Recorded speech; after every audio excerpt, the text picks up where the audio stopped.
সর্বপ্রথম ইসলাম সম্পর্কে আপনি কিভাবে জানলেন? ইসলাম গ্রহণের শেষ পদক্ষেপ কি ছিল আপনার? আপনার পরিবারের প্রতিক্রিয়া কেমন ছিল? আমি তখন লিফটে ছিলাম, ভাবছিলাম এত বড় বড় আরব লোকগুলো, তাও আবার বন্দুক হাতে। কিছুক্ষণ পর একজন সাদা মহিলা। মনে মনে ভেবে নিয়েছিলাম যে ওরা হয়তো বলছে যে ওই সাদা চামড়ার মহিলাকে পরে মারবো। আমি বললাম আমি কোনোভাবেই মুসলিম হতে পারবো না, কোনো মতে সম্ভব না। আমি কোরআন বন্ধ করলাম আর ভাবলাম, ও গড, লোকজন ভালো, বইটা আশ্চর্যজনক। আসসালামু আলাইকুম লরেন, আমাদের আমন্ত্রণ গ্রহণের জন্য আপনাকে ধন্যবাদ। আপনাকে আমাদের মাঝে পেয়ে আমরা আনন্দিত। আমি এই প্রশ্ন দিয়ে শুরু করতে চাই, লরেন বুথ কে? সংক্ষিপ্তভাবে আপনি আপনার পরিচয় দিন। সালাম আলাইকুম ওয়া রাহমাতুল্লাহ ওয়া বারাকাতুহু। বিসমিল্লাহির রহমানির রহিম। আমার নাম লরেন বুথ। আমি একজন সাংবাদিক, একজন লেখক আর একজন অভিনেত্রী। উত্তর লন্ডনের হ্যামস্টেডে 1967 সালে আমার জন্ম হয়। আমার মা একজন মডেল ছিলেন, আমার বাবা একজন অ্যাক্টর। আমার 20 বছর বয়স পর্যন্ত আমি লন্ডনে ছিলাম। আমি অভিনয় নিয়ে পড়াশোনা করছিলাম। আমার স্বপ্ন ছিল আমি একদিন হলিউডে যাব হয়তো। 7 বছর অভিনয় নিয়ে পড়াশোনা করার পর 1997 সালে সাংবাদিক হিসেবে পুনঃপ্রশিক্ষণ গ্রহণ করি আর অনেকবার টিভিতে আসি। আমি স্কাই নিউজে এসেছিলাম, আমি মেইন স্ট্রিম চ্যানেলের সাংবাদিক ছিলাম, আমি ডেইলি মেইলের মতো অনেকের জন্যই কাজ করেছি, আমাকে ভুল বুঝবেন না। The mail on Sunday, BBC, channel 5 এর জন্যও কাজ করেছি। অনেক টিভি শো হোস্ট করেছি, আলহামদুলিল্লাহ, রেডিও শো করেছি। আর তারপর আমি 2010 সালে ইসলাম গ্রহণ করি। আর এটা হয়েছিল মূলত তখন যখন আমি কয়েকবার প্যালেস্টাইনে যাই এবং সেখানকার মানুষের সাথে পরিচিত হই। প্রথমে সেখানে যাই সাংবাদিক হিসেবে। আপনি ইসলামের ব্যাপারে প্রথম কিভাবে শুনলেন? মনে পড়ে প্রথম আমি ইসলাম ব্যাপারটি খেয়াল করি 2001 সালে 9/11-র পরে। আমার মনে আছে আমি ফুটেজ দেখছিলাম, ওখানে দেখাচ্ছিল প্লেনগুলো কিভাবে টুইন টাওয়ার ধ্বংস করলো। আর আমি তখন একটা ছোট শিশুর সাথে বসে বসে ভাবছিলাম কোন গরিব দেশকে এর মাসুল দিতে হবে।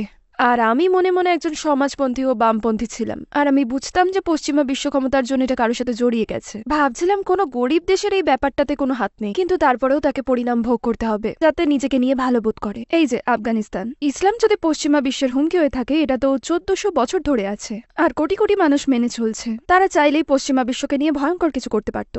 তো একটা ঘটনার মানে এই না যে সারা মুসলিম বিশ্ব একটা ছোট দলের কাজের জন্য দায়ী হবে। এসব কি, এটা মুসলিম জনগণের উপর প্রভাব বিস্তারকারী এবং দোষারোপকারী একটা রাজনৈতিক সিদ্ধান্ত। আমি এটা মেনে নিতে পারছিলাম না, মনে প্রাণে মেনে নিতে পারছিলাম না। আমরা জানি যে আপনি সাংবাদিক হিসেবে প্যালেস্টাইনে অনেকবার গিয়েছেন।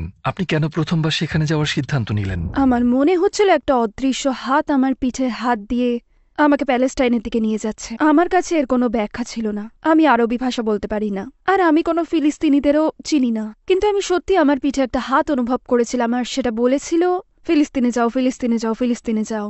আর আমি ওয়েস্ট ব্যাংকে দাঁড়াতে সক্ষম হই, একা কোনো ট্রেনিং ছাড়াই। আপনি প্যালেস্টাইনে আপনার অভিজ্ঞতা সম্পর্কে আমাদের বলতে পারেন? মনে হয় এটা বুঝতে পারাটা খুব গুরুত্বপূর্ণ যে আমি একজন খ্রিস্টান হিসেবে পবিত্র ভূমিতে গিয়েছি, আর আমি যীশু খ্রিস্টের পথগুলিতে চলার জন্য খুবই উদগ্রীব ছিলাম।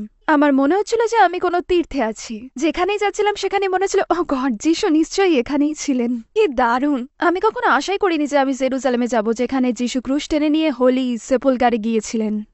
ঈশ্বর, যীশু এখানেই ছিলেন। কি দারুণ ব্যাপার, এটা সত্যি হয়েছিল। কিন্তু আমি মধ্যপ্রাচ্যে যেখানে যেতে শুরু করছিলাম, দেখি মুসলিমরা সেই খ্রিস্টান নিদর্শনগুলোর দেখাশোনা করছে। এটাই অবাক হয়েছিলাম। উদাহরণ হিসেবে একটা জায়গা রয়েছে যেখানে যীশুখ্রিস্ট লেবাননের একটা গুহায় কুষ্ঠ রোগীদের হত্যা করেছিলেন, আর ওই গুহার সাথেই একটা চার্চ ছিল, আর যে লোকটি সেটা খুলেছিল সে মুসলিম ছিল। আর আমি বললাম, আচ্ছা তুমি এটার চাবি কোথায় পেলে? সে বললো এটা অনেক প্রজন্ম ধরেই আছে। আমি বললাম একটা কথা জিজ্ঞেস করি? ও বললো হ্যাঁ। আমি বললাম তোমার পরিবার কি এটা খ্রিস্টানদের থেকে চুরি করে এনেছে? হয়তো খ্রিস্টানদের হত্যা করে নিয়েছে। সে বললো কি, তুমি সত্যি এই ব্যাপারে বেশি কিছু জানো না। না, খ্রিস্টানরা বিশ্বাস করে আমাদের এটা দিয়েছে, কারণ আমরাও যীশু খ্রিস্টের পরোয়া করি। আর আমি প্রথমবার বুঝলাম। আমি বললাম, যীশু তোমাদের প্রফেট হয়, ওকে, আর মুসলিমরাও তার ব্যাপারে অনেক কিছু জানতো। মুসলিমরা যীশু খ্রিস্টের ব্যাপারে অনেক কিছুই জানেন। সেই 2 সপ্তাহের ভ্রমণটা অবিশ্বাস্য ছিল। আর আমি অবাক হয়েছি যে আমরা এমন একটা বিশ্বে বাস করি, মধ্যপ্রাচ্যের ব্যাপারে যা জেনেছি ভেবেছি সব মিথ্যে ছিল। আপনার কি ইসলামের বিরুদ্ধে কোনো বিদ্বেষ ছিল? আর যদি ছিল, তবে তা কিভাবে দূর হলো?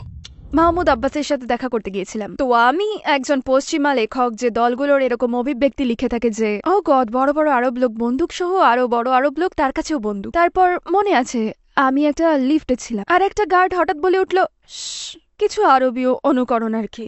আমার কানে সেটা যেভাবে গেল আর কি, আর আমার মাথায় যেভাবে ঢুকলো সেটা হলো বড় বড় অক্ষরে আমরা পরেই সাদা চামড়ার মহিলাকে মেরে ফেলবো। ঠিক আমি বুঝতে পারলাম, ও মাই গড, আমি সব আমার মধ্যে নিয়ে নিলাম। আমি ন্যায়পরায়ণ মানুষও এখানে আসিনি। আমার মধ্যে বড় ধরনের বিদ্বেষ আছে। একজন ফিলিস্তিনিকে বেশি ভয় পাই একজন বন্দুকধারী ইসরায়েলির চেয়ে। এমন কেন? আমি কাউকেই চিনি না, তো আমার ভিতরের বিদ্বেষকে খুঁজে বের করতে হয়েছে। কিন্তু মিরাকেলটা হচ্ছে 72 ঘন্টা একা ওয়েস্ট ব্যাংকে থাকার পর আমি যে কেউই হোক না কেন, মহিলা, শিশু বা পুরুষ, তাদেরকে রক্ষা করার জন্য জীবনও দিতে পারতাম। কারণ যে ভালোবাসার দয়া তারা আমাকে দেখিয়েছে, আর বলতে গেলে পুরো পরিবেশটাই আমায় বুঝিয়ে দিয়েছিল যে এটাই তাদের ধর্ম।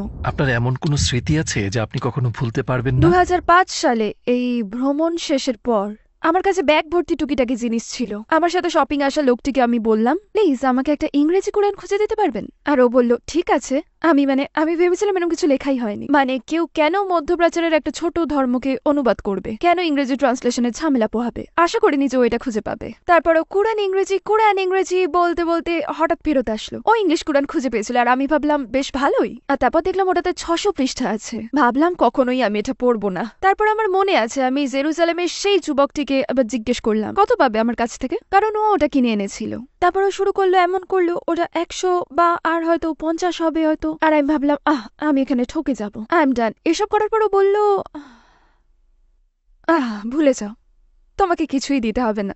বললো তোমার কাছে শুধু একটা জিনিসই চাইবো, চলে গেলে ফিলিস্তিনকে ভুলে যেও না, আমাদের ভুলে যেও না। সুবহানাল্লাহ। সত্যি অসাধারণ ছিল। আর ফিলিস্তিনের সবচেয়ে আশ্চর্যজনক ঘটনাটি কি ছিল? উদাহরণ হিসেবে বলি, তখন জানুয়ারি ছিল। আমি জানতাম না মধ্যপ্রাচ্যে শীত পড়ে। আমার কাছে কোনো কোট ছিল না। মনে আছে আমি রামাল্লাহার রাস্তা দিয়ে হেঁটে যাচ্ছিলাম, আর একজন হিজাব পরা বৃদ্ধা মহিলা আমার দিকে তাকালো আর আরবিতে কিছু বলল। তারপর আমার হাত ধরলো। আমি ভাবলাম এই দিদিমাকে আমাকে ধরে নিয়ে যাচ্ছে, এটাই কি হচ্ছে? আর সে আমাকে উপর থেকে নিচ পর্যন্ত দেখলো আর আমাকে তার বেডরুমে নিয়ে গেল। ওয়ার্ড্রপ খুলে একটা বড় ওভারকোট চাপিয়ে দিয়ে আমার গায়ে বললো ইয়া আল্লাহ। আমি বললাম কিন্তু কি? ও নাম্বার লিখে বললো এই নাও। আর আমি বললাম কি, আমি কোটটা নিয়ে যেতে পারবো? একজন আগন্তুক তার শহরে ঠান্ডায় ঘুরে বেড়াচ্ছে আর তার একটা কোট আলমারিতে পড়ে আছে, ব্যাপারটা সে মেনে নিতে পারছিল না কিছুতে। আপনি বুঝতে পারছেন কি বলছি? আল্লাহু আকবার। আর আমি যেখানেই গেছি সেখানেই তাদের মধ্যে নম্রতা আর সব পরিস্থিতিকে সর্বোত্তম করে দেখার ক্ষমতা দেখেছি, যেটা আমাকে তাড়িত করছিল। তখন আমার একটা ফ্রেঞ্চ ফার্ম হাউস, একটা ফ্রেঞ্চ গোলাবাড়ি তৈরি হচ্ছিল, একটা সুইমিং পুল, 1 একর বাগান ছিল, আমার সুন্দর সুন্দর ছেলে মেয়ে আর একজন খুব ভালো স্বামী, আর সবকিছু ছিল আমার কাছে। কিন্তু একটা জিনিস ভুল হলেই আমার মনে উথাল পাথাল শুরু হয়ে যেত। যেমন আমার কাজ নিয়ে যদি এডিটর খুশি না হতো, সারা বাড়ি মাথায় করে ফেলতাম, হে ঈশ্বর আমি খুব টেনশনে আছি, আমি খুব চিন্তিত। একটা ছোট্ট জিনিস, সবকিছু পারফেক্ট হতে হবে, না হলে আমি শান্ত থাকতে পারতাম না একেবারে। আর এই লোকগুলো, আর্মিরা তাদের সন্তানদের হত্যা করছে, বাড়িঘর দখলদাররা নিয়ে গিয়েছে, তাদের সাথে রোজই সব ধরনের অবজ্ঞা জুলুম হচ্ছে সেই জায়গাতে। আর তারপর তারা বলবে সালাম, পিস, হাউ আর ইউ, আমাদের সাথে খাবার খান। খুব শান্ত ছিল আর তারা ছিল একদম। আমি ওদের জিজ্ঞাসা করলাম তোমরা এত নম্র আর এত উদার কেন, তোমরা কেন কিছু নিয়ে আপত্তি করো না? আর তারা বললে এটা বইতে আছে, কুরআনে আছে, আল্লাহ সব ঠিক করবেন। কখন আপনি ইসলামের প্রতি সত্যিই আকৃষ্ট হয়েছিলেন? আমার মনে আছে 2008 সালে আমি অমুসলিম হয়ে আমি গাজায় অবরোধে আটকেছিলাম ওদের সাথে, যারা আজকের দিনেও সেখানেই আটকে আছে। আউজুবিল্লাহ। তখন রমাদান ছিল আর দেখলাম যে লোকজন কোনো না কোনোভাবে একে অপরের উপকার করছে, যদিও তারা নিজেরাই দরিদ্র। তো আমি একদিন ভাবলাম আমিও একটা করি, আর রাফা শরণার্থী কেন্দ্রে একটা পরিবারের জন্য একটু মাংস নিয়ে যাই। তো আমি খাবারটা শরণার্থী কেন্দ্রে একটা মুসলিম পরিবারের কাছে নিয়ে যাই। মাটি দরজা খুলে বলল ভিতরে আসুন, আসসালাম আলাইকুম। চেহারায় একটা আলো ছিল, আর সে একটা খুপড়িতে থাকতো, না খাবার ছিল না জল ছিল। আমি বললাম কেন রোজা রাখছো তুমি? বললাম মনে হয় না আপনার আল্লাহ আপনাকে ভালোবাসে, বলার জন্য দুঃখিত। আমার মনে হয় না ভালোবাসেন, কেন তিনি আপনাদের গাজাবাসীদের 30 দিনের জন্য তৃষ্ণার্ত রাখবেন? 31তম দিনে কখন জল পাবেন? সে বলল আমাদের জল নেই। আমি বললাম বেশ, তাহলে কি 30 দিন আপনারা গাজায় খাবার ছাড়া থাকছেন? 31তম দিনে ফ্রিজ ভর্তি হয়ে যাবে? সে বলল না, ভর্তি হবে না। বললাম আপনার আল্লাহ আপনাকে ভালোবাসেন, একটা কারণ দেখান যেটার জন্য আপনি রোজা রাখছেন। আর সে বলল যার ঘরে কিছুই নেই, আমি গরিবদের মনে রাখার জন্য রমজানে রোজা রাখি। আর আমি সেই মুহূর্তে ভাবলাম এটাই যদি ইসলাম হয় তাহলে আমি মুসলিম হতে চাই। কারণ যদি এমন কোনো ধর্ম থাকে যেখানে ঈশ্বর আপনাকে সেদিন কিছু না দিলেও আপনি তার প্রতি বিশ্বাস রাখেন, কৃতজ্ঞ থাকেন, যদি এমন কোনো ধর্ম থাকে যেখানে আপনার এক বাটি খাবার থাকে আর সেটা আপনি একজন আগন্তুককে দিয়ে দেন, ও ঈশ্বর, ওয়াও, এটাই সেটা। আসসালামু আলাইকুম প্রিয় ভাই ও বোনেরা, আমরা দেখেছি যে আমাদের দর্শকদের 80% মানুষজন আমাদের চ্যানেলে সাবস্ক্রাইব করেননি। আপনারা যেমনটি জানেন আমরা একটি অলাভজনক প্রতিষ্ঠান, আর আমরা আমাদের কোনো ভিডিওতে বিজ্ঞাপন চালাই না। আমাদের লক্ষ্যই হলো শুধু সত্যকে প্রচার করা। কাজটা ছোট হতে পারে, কিন্তু ইনশাআল্লাহ অনেকের জন্য এটি পথ চলার সহায়ক হবে। এখন সাবস্ক্রাইব বাটনে ক্লিক করুন এবং একসাথে পথ চলি অনন্তকালের দিকে। আপনি বলেছিলেন আপনাকে একটি কোরআন দেওয়া হয়েছিল, তারপর কি হয়েছিল? আপনি কি সেটা পড়েছিলেন? তো আমি এই পবিত্র কুরআন একটা উপহার হিসেবে পেয়েছিলাম। আর একদিন যখন আমার বাচ্চারা কাজে ছিল তখন সেটা খুললাম আর ভাবলাম আচ্ছা হাত ধুয়ে নি। আমি জানি ওরা হাত ধুয়ে না, এটা খুব গুরুত্বপূর্ণ বই, আমি এটা গুরুত্বের সাথে নিলাম। আমার ধর্মগ্রন্থ না হলেও এটা ধর্মগ্রন্থ হতে পারে, আসল ধর্মগ্রন্থই, তো আমার এটা সম্মানের সাথে পড়া উচিত। আমি আলফা দিয়ে বললাম আর ভাবলাম ওকে, এটা অনেকটা ঈশ্বরের প্রার্থনার মতো। একই জিনিস, এক ঈশ্বরের প্রার্থনা করো, তার কাছেই চাও, তার প্রতি কৃতজ্ঞ হও, খারাপ হয়েও না, ভালো কাজ করো, আমি ঠিক আছি। তো সূরা ফাতিহা ঠিকই ছিল, এটার সাথে আমার খ্রিস্টান মতামতের মিল ছিল। তারপর এলো সূরা বাকরা, যেখানে এক আয়াতে বলা হয়েছে যে অনেকেই ছিল যারা বলতো যে তারা বিশ্বাস করে, কিন্তু তাদের মনে ছিল ভণ্ডামি এবং তারা জানতো তারা সত্য কথা বলছে না। আর আল্লাহ মিথ্যাবাদীদের অপছন্দ করে, মানে এটা আসলে আমার কপটতাকে ধরিয়ে দিচ্ছিল আর আমায় বলছিল যে আমি জাহান্নামে যাব, কারণ আমি ঈশ্বরে বিশ্বাস করতাম কিন্তু এই ব্যাপারে কিছুই করতাম না। আমি খারাপ সিদ্ধান্ত নিচ্ছিলাম, ভালো মানুষ হয়েছিলাম না, উপাসনা করতাম না, এই ব্যাপারে মাথা ঘামাতাম না, মিথ্যা কথা বলতাম। আমি কুরআন বন্ধ করলাম আর ভাবলাম ও মাই গড, আমি ঠান্ডা অনুভব করছিলাম, দিনটা গরমে ছিল কিন্তু ভয় তাও অনুভব করতে শুরু করলাম। আমার কাছে কুরআন ভয়ঙ্কর ছিল, তো আমি ওটা নিলাম আর একটা উঁচু থাকে রাখলাম আর ভাবলাম বাহ, লোকজন ভালো, বইটা আশ্চর্য, কারণ আমি আগে কখনো ঈশ্বরকে এত রাগান্বিত দেখিনি। তিনি আমার উপর রেগেছিলেন। আপনি মুসলিমদের থেকে দাওয়া পেয়েছেন? আমি দাওয়া পেয়েছিলাম ভ্রমণকালে এক জায়গা থেকে। একজন লোক ছিল যারা আমার সাথে একদম নির্দিষ্ট ছিলেন। জানেন তারা কারা ছিল? সোলামি ট্যাক্সি ড্রাইভার। তারা কিছু ঘুরিয়ে পেঁচিয়ে কথা বলে না, লা লা লা লা লা। আর তারাই আমাকে দাওয়া দিয়েছিল। তো আমি বললাম আসসালাম আলাইকুম, কারণ আমি ফিলিস্তিনে গিয়েছি আর আমি ভাবলাম এটার অর্থ হ্যালো। ওয়ালাইকুম সালাম, আপনি কি মুসলিম? না, তবে আমি আগ্রহী। বাপরে, সাবধান হয়ে যান, কারণ আপনি এখানেই একটা লেকচার পাবেন, আপনার ড্রাইভারি থেকে খুতবা শুনতে পাবেন। আমি সেগুলো উপভোগ করতাম। তো তারা বলতো যেমনটা আমাদের মহানবী আসিয়াকে বলেছিলাম ইত্যাদি ইত্যাদি। আর আমি একজন চমৎকার, একজন মহৎ মানুষ যিনি 1400 বছর আগে একটা আরব মরুভূমিতে বাস করতেন, যিনি লিখতে বা পড়তে জানতেন না, কিন্তু মানুষকে শিখিয়েছেন কিভাবে নিজেকে আর পৃথিবীকে বদলে ফেলা যায়। আর আমি মোহাম্মদের প্রেমে পড়ে গেলাম ওই সময়। ইসলাম গ্রহণের আপনার শেষ ধাপটি কি ছিল?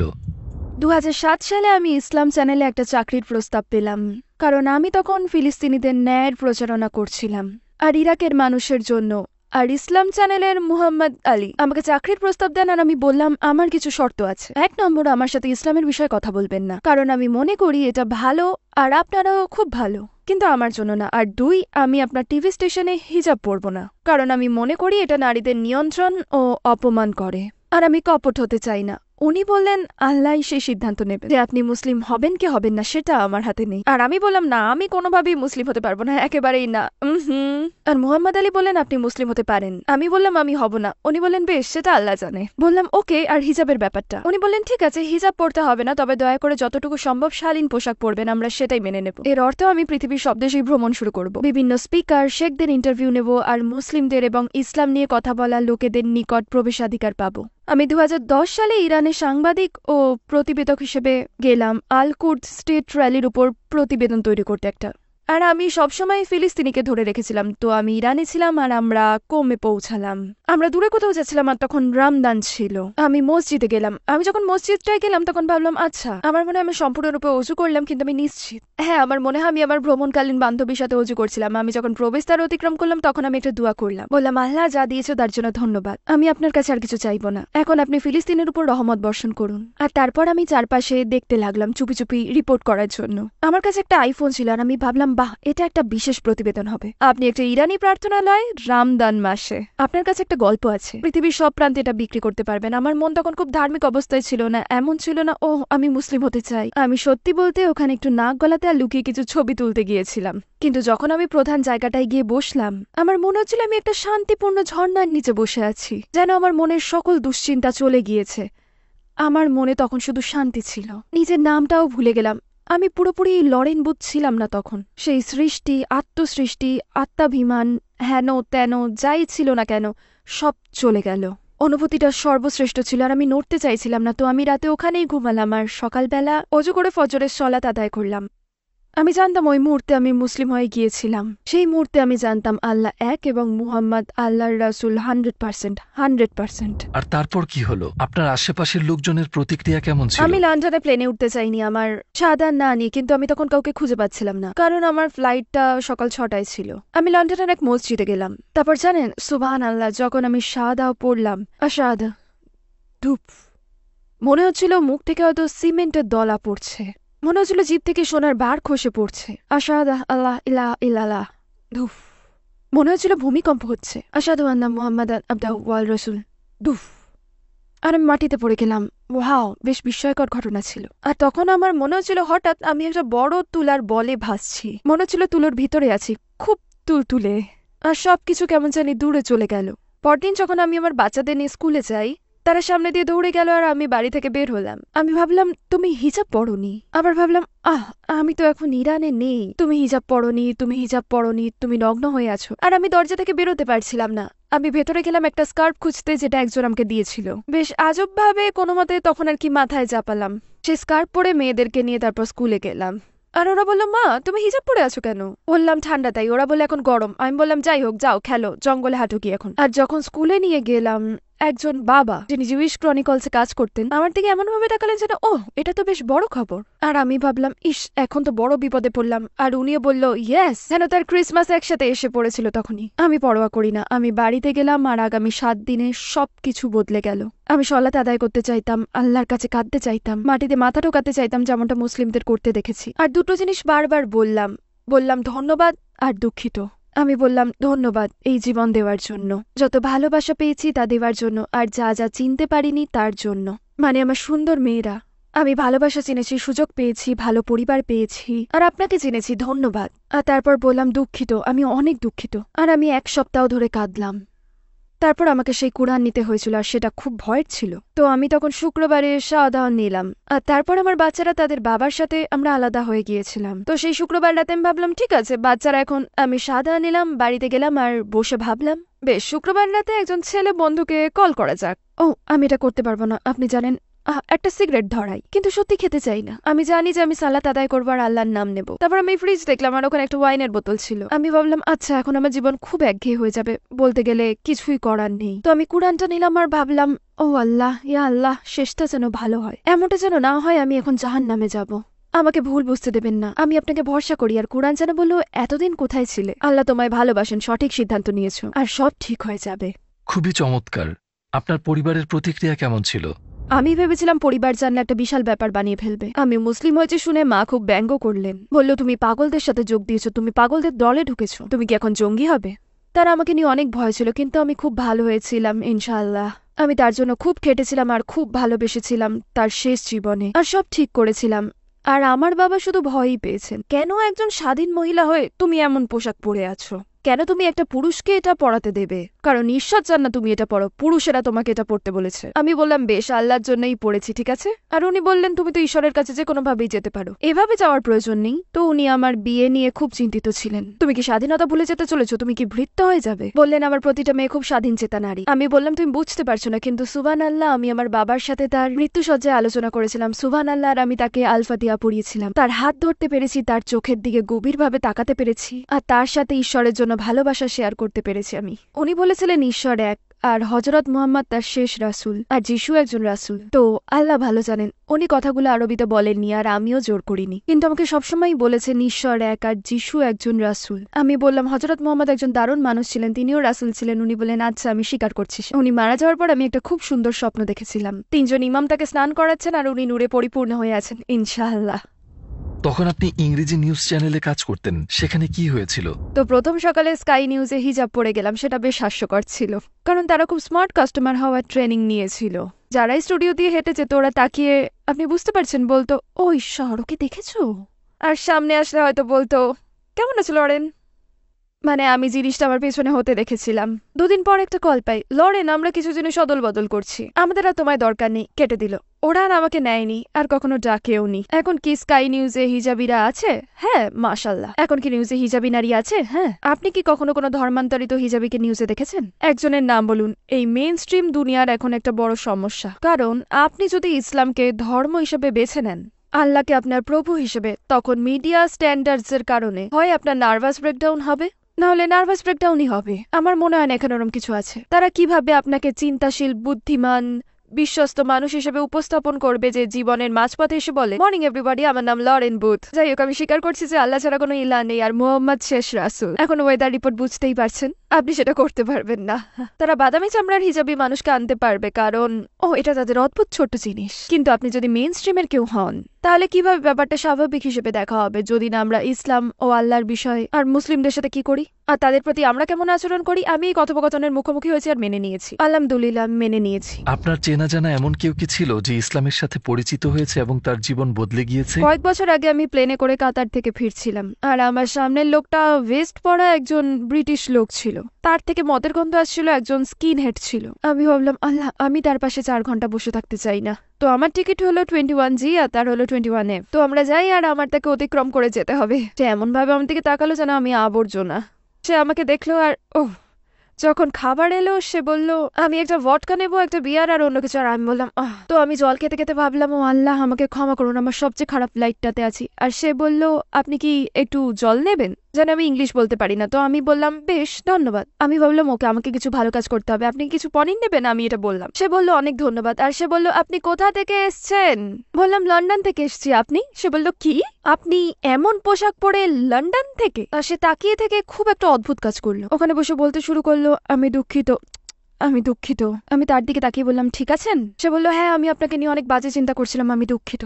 আমি বললাম, আপনি তো আমায় সেগুলো বলেননি, তাই না? সব ঠিক আছে, চিন্তা করবেন না। ছোট করে বললে, আমরা 4 ঘন্টার বেশি সময় ধরে কথা বললাম। আমি বুঝলাম সে বলল সে বিষাদগ্রস্ত, সে বাঁচতে চায় না আর, সে একজন খারাপ মানুষ। আমি তাকে বললাম, না, সবার জীবনেই এমন একটা সময় আসে, আমরা তখন ভগবানের কাছে প্রার্থনা করি। আপনি করেন? আপনি কার কাছে যান? সে বলল, আমি এসবে বিশ্বাস করি না। আমি বললাম, এমন কেউ বা এমন কিছু নিশ্চয়ই আছে যেখানে আপনি এমন বোধ করলে যান। সে বলল, হ্যাঁ, আমার কাছে মায়ের একটা ছবি আছে। কখনো আমি তার কাছে কাঁদি আর বলি, মা, আমাকে সাহায্য করো। একটা 40 বছরের লোক এরকম কষ্টে। আমি তাকে বললাম, আচ্ছা, আপনার মা কি ধার্মিক ছিলেন? বলল, হ্যাঁ, উনি অনেক প্রার্থনা করতেন। বললাম, আপনার মা কার কাছে প্রার্থনা করতেন? বলল, ঈশ্বর। আমি বললাম, আপনি যদি পরবর্তীতে এমনটা ভাবেন, আপনার মা যার প্রার্থনা করতো তার প্রার্থনা করে দেখবেন। আর যেন একটা ছোট বাতি জ্বলে উঠলো। হ্যাঁ, ঠিক বলেছেন, আপনি ঠিক বলেছেন একদম। আমার ব্যাগে তখন একটা ইংরেজি কুরআন ছিল, আলহামদুলিল্লাহ। আর আমি তাকে সেটা দিলাম। আর এই বড় মানুষ, ব্রিটিশ বড় মানুষটি প্লেন থেকে নামলো, ধন্যবাদ, ধন্যবাদ বলতে বলতে। তো সুবহানাল্লাহ, মানুষের সাহায্যের দরকার, আমাদের অ্যাক্সেস পয়েন্ট হতে হবে ইনশাআল্লাহ। আর কেউ সেটা নিষ্ঠার সাথে তৈরি করেছেন আউটপুট সৃষ্টি করতে, তরুণ মুসলিমদের দেখে রাখতে, আমাদের একটা জায়গা দিতে যেখানে আমাদের ঐতিহ্য নিয়ে গর্ববোধ করতে পারি আর এটা দেখে রাখতে পারি। আর অমুসলিম আর যারা সন্দেহ করছেন তাদের জন্য প্রশ্ন করে জায়গা করতে, ইনশাআল্লাহ এটা খুব ভালো উদ্দেশ্য। আপনি কি যেসব কাজ করে এসেছেন এবং ভবিষ্যতে করবেন তার ব্যাপারে আমাদের বলবেন? আমার কাছে এখন বড় প্রকল্প হচ্ছে পৃথিবীর কাছে মুসলিম মনোভাব কেমন তা প্রকাশ করা। টাইপ কি, ধার্মিকতা কি, কিভাবে সেটা নিয়ে কাজ করা যায়, প্রাত্যহিক জীবনে তার অবদান কি। আলহামদুলিল্লাহ, বড় প্রকল্পগুলির একটা যেটা আমাকে তাড়িত করে সেটা হলো মুসলিমদের বলা যে আমাদের ঐতিহ্য কতটা মহান, আর তা অনুধাবন করে আমরা কিভাবে আবার মহান হতে পারি। আলহামদুলিল্লাহ, একটা বই লিখেছি যার নাম in search of a Holi land. আল্লাহর অশেষ কৃপায় এটাকে একটা অডিও বুকেও রূপান্তর করেছি যাতে মানুষ শুনতে পারে। অনলাইনে আছে। আমি একজন প্রযোজকের সাথে আমার বইয়ের উপর একটা নাটক তৈরি করে পরিবেশনা করেছে, ওটার নাম হচ্ছে অ্যাক্সিডেন্টলি মুসলিম। আমরা সেটা 900 বেশিরভাগই অমুসলিম লোকেদের কাছে এডিনবার্গ ফ্রিঞ্জ ফেস্টিভ্যালে দেখিয়েছি। আমি মানুষকে ইসলাম যা তা দেখাতেই ভালোবাসি। এটা হৃদয়ে একটা প্রভাব ফেলে আর সমাজে একটা ভালো প্রভাব বিস্তার করে। যদি আপনাকে পৃথিবীর সকল অমুসলিমদের সাথে কথা বলার সুযোগ দেওয়া হয়, তাহলে 1 মিনিটে তাদের কি বলবেন? হে আল্লাহ, আপনি ঘরে বসে আছেন, এমন সময় যখন আসে আপনি জানেন না কেন বেঁচে আছেন, আপনি দুঃখ কষ্টের সাথে সময় অতিক্রম করছেন আর আগের মতো কিছুতেই মজা পাচ্ছেন না।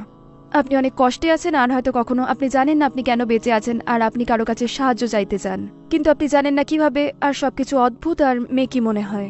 ঈশ্বর এক, যখন এরম মনে হবে একটা গোলাপ ফুলকে দেখুন, বাগানের একটা গোলাপ ফুলকে দেখুন আর ভাবুন এটা আমাদের সুবাস দেয়। আপনার এমন মনে হলে মৌমাছিদের দেখুন আর ভাবুন মধু কত সুন্দর, কত সুস্বাদু, এটা একটা নিরাময়ও। গলা ব্যথা করলে আমরা এটা খাই। শুধু ভাবুন কিভাবে প্রকৃতি আমাদের পাশে আছে, কত সুন্দরভাবে বৃষ্টি পড়ে মাটিতে যায়, গাছের শিকড়ে যায়, তারপর গাছে পাতা হয় বা ফুল হয়, তারপর সেই ফুল ফল হয় যা আমরা খেতে পারি।